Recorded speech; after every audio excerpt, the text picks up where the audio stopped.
As eleições presidenciais no Brasil só vão ocorrer em outubro de 2022, daqui a pouco mais de um ano. Mas se persistir a tendência de vitória de um candidato popular e democrático nesta eleição, é muito provável que se repita aqui o clima, a paixão e, sobretudo, a perseguição das forças populares por parte da grande mídia e do grande sistema econômico internacional, como está acontecendo nestas eleições para a presidência do Peru e nas eleições para a renovação do parlamento no México, onde governa o líder popular Manuel López Obrador.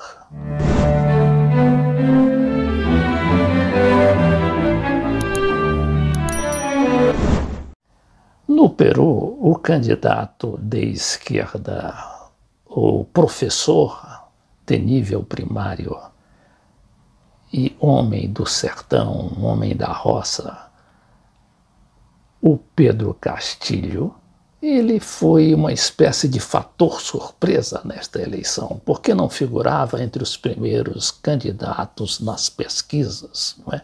Só foi figurar na realidade na última semana eleitoral da campanha. Ele agora disputa com a Keiko Fujimori, filha do ditador muito conhecido naquele país, o Alberto Fujimori, que passou lá há alguns anos, de regime neoliberal, que inclusive foi preservado até hoje com todo aquele aparato, de perseguição e principalmente de privatização do setor público, incluindo aí a previdência, a saúde e, sobretudo, a educação. E não por acaso o Pedro Castillo ganhou a simpatia da maioria do eleitorado com um lápis, um lápis bem grande que ele carregava, e brandia ali para a multidão, para expor à nação a necessidade que o país tinha de liberar e, sobretudo, de desenvolver a educação.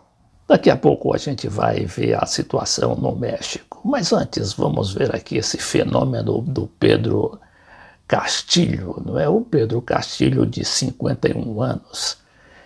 Ele é um professor, eu poderia até se chamar de um roceiro, como dizem lá aqueles integrantes da elite de Lima, considerada uma das mais retrógradas do país desde a época do Simão Bolívar, que libertou aquele país há quase 200 anos.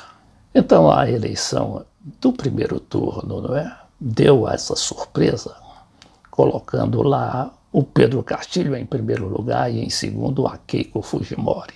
O que é que acontece, Depois de 32 meses trancafiada numa cadeia de Lima, ela agora é tida, pela grande mídia, principalmente pela sociedade limenha, como a única capaz de vencer o que eles chamam de candidato comunista.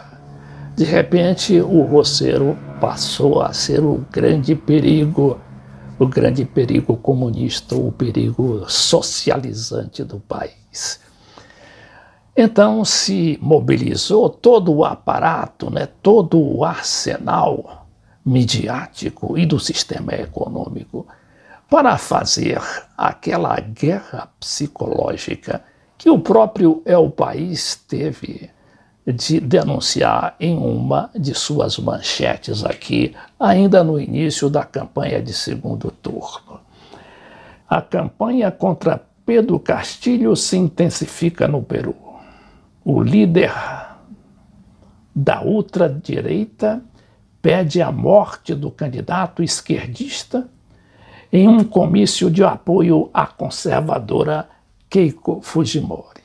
O jornal conta que o empresário e ex-candidato presidencial López Aliaga convocou este sábado uma marcha pelo Peru sob o lema "Salvemos a democracia e nossa liberdade", em apoio à campanha de Fujimori.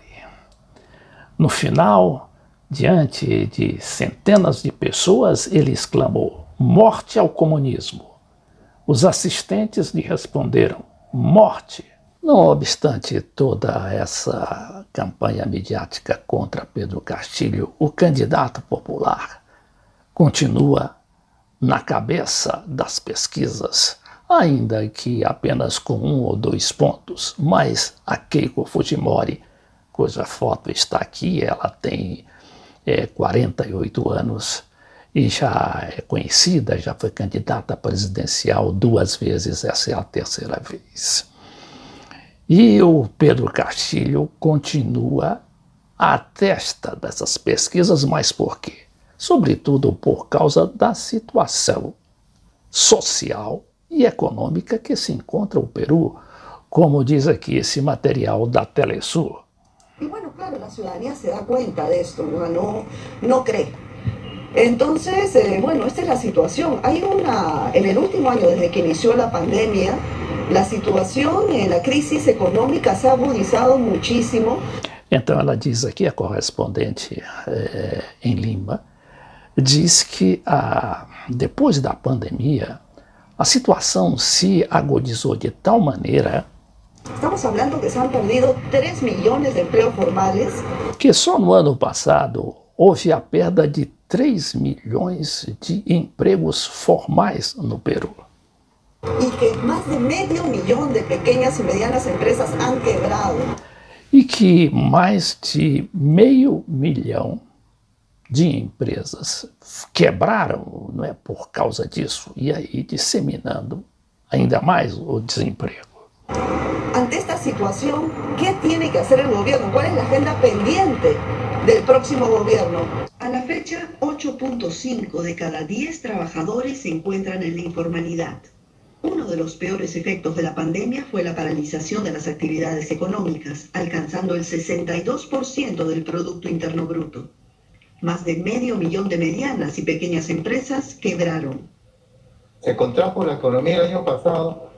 Bom, quanto ao México, a gente já tinha informado aqui neste espaço daquela campanha que desatou a revista The Economist, a célebre bússola, não é, dos mercados e principalmente dos jornalistas de economia do mundo inteiro, principalmente do Brasil. Então, a revista The Economist disse que era necessário conter o López Obrador, a quem chamou de perigo para a democracia e falso messias. Mas o problema não é só este, o problema é também a violência nas campanhas, principalmente nos estados, porque vão escolher a nova Câmara dos Deputados, parte do Senado e também parte dos governadores de estado.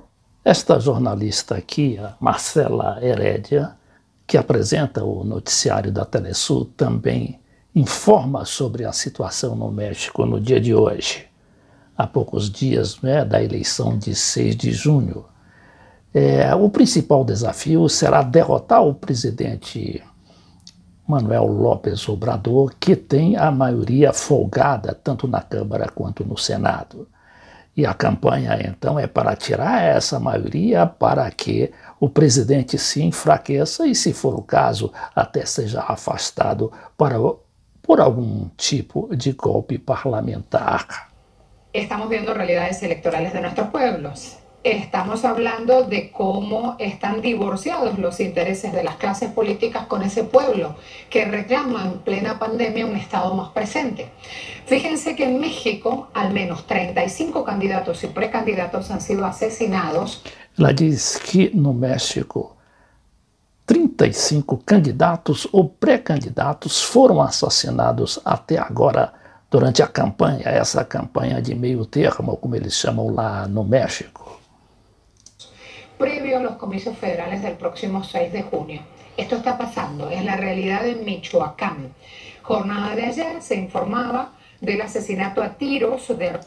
Aqui ela vai para a cidade de Michoacán, onde foi assassinado a tiros Rosa Elía Milán, candidata a la alcaldía de Cuitzeo, uma candidata lá, né, nessa cidade, por el partido Morena, pelo partido Morena, que é o partido do presidente da República. mientras que el gobierno de Puebla comunicó que investiga el secuestro de Porfirio Lima, candidato a alcalde, Enquanto as autoridades de Pueblo diz também da situação de um candidato de Acajete por el Partido Verde, un hecho do Partido Verde, que ocurrió el 29 de mayo pasado. Hay datos de una consultora que se llama Etelec que indican que 35 candidatos y precandidatos han sido asesinados. Además han ocurrido 36 atentados graves a otros aspirantes. Além de tudo, segundo a própria jornalista aqui, outros 36 tentativas de assassinato não se consumaram, mas acabaram criando aquele clima tenso na campanha do México, não é? E que só vai, claro, terminar quando as urnas forem abertas no dia 6, não é? Que é o dia da eleição, e provavelmente já no dia 6 à noite, ou no outro dia, tenhamos a nova composição da Câmara e do Senado, se será ou não favorável ao López Obrador.